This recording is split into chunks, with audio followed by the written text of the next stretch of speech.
I want to get real with you for a second.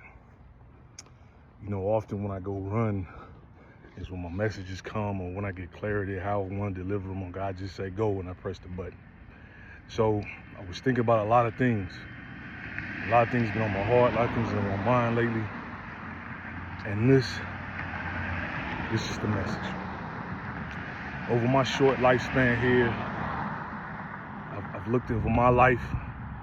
I've looked at the experiences and the actions of other people I've encountered in all my years of living, and here's one thing. Here's one thing that I've observed, that we, men and women who call ourselves Christians, call ourselves disciples, followers of Yeshua, Jesus, the Messiah, when we're faced with purpose, we tend to cry, we whine, we get scared, we get angry, we get frustrated, and oftentimes we try to avoid it. We don't want to do it. We try to find the purpose in other things other than the purpose we're supposed to be doing. We do this as the followers, the disciples, the one who's supposed to be walking in that image. The ones who follow someone who woke up every day preaching, teaching, communing, fellowshipping, warning, observing, taking one step in front of the other each day, knowing that the fulfillment of his purpose was going to lead to his sacrifice. He did that. Now imagine that every day that he woke up, he knew he was getting closer. Every footstep that he took, he was getting closer, but he didn't turn back. He didn't stop. He didn't run. He smiled in it. He was obedient in it. He did it with humility. He did it with boldness. He did it with confidence. But he did it. Even when he got to the point where he was engulfed in that purpose and he was getting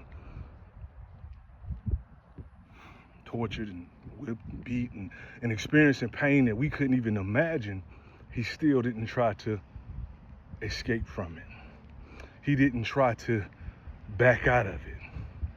Even when he had to pick up what I can imagine is the weight of that burden, right? He had to pick up that cross and he had to put it on his back, right? And after all that, and he still took one step in front of the other, knowing that when he finished that task,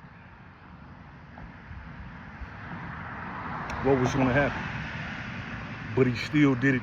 He didn't turn back. He didn't quit. He didn't give up. He knew he had a purpose. He knew the fulfillment of his purpose was going to save so many. The people that he loved, the people that he cared about. He knew that it meant obedience to his Father. That was his why. Everybody here was his why.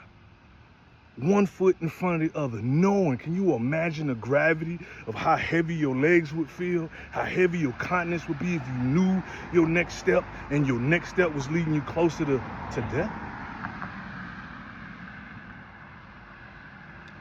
So why then, in our small burden, in our small purpose, in the grand scheme of things, do we run? Do we flee? Do we turn back? Do we get scared when it gets heavy? Why do we crack under the little bit of torture that we experience in our life? The pressures that we feel. When we carry our cross, why do we buckle? Why do we turn back? Why do we give up? If we're supposed to follow him, if we believe he is who he says he is.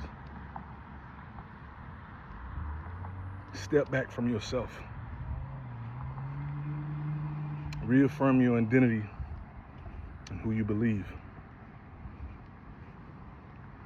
Look at the actions and the things that he did and let that strengthen you to take up your cross daily, to keep one foot in front of the other in your purpose, no matter what it looks like, because the blessing is in the purpose. The blessing is in the fulfillment of the purpose, and every thought, everything that comes in to counter that word, that counters in the counter the will of God, that's the enemy. And all that's come to do is rob and steal and kill that purpose, so you never reach that fulfillment.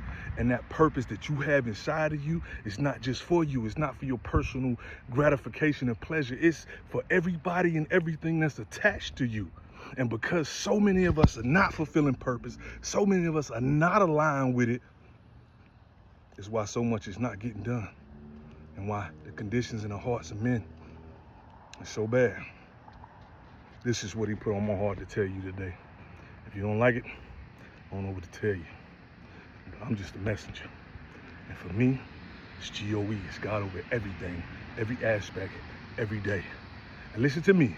It's going to get tough, right? I know we used to cookie cutter teaching about doves and sunshine. Yeah, it's that too, but it's going to be pressure.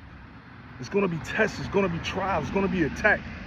And when you're on a battlefield, you got to maneuver like a soldier until the objective is captured or destroyed. And then we can have all the cookies we want. You know who I am. Peace.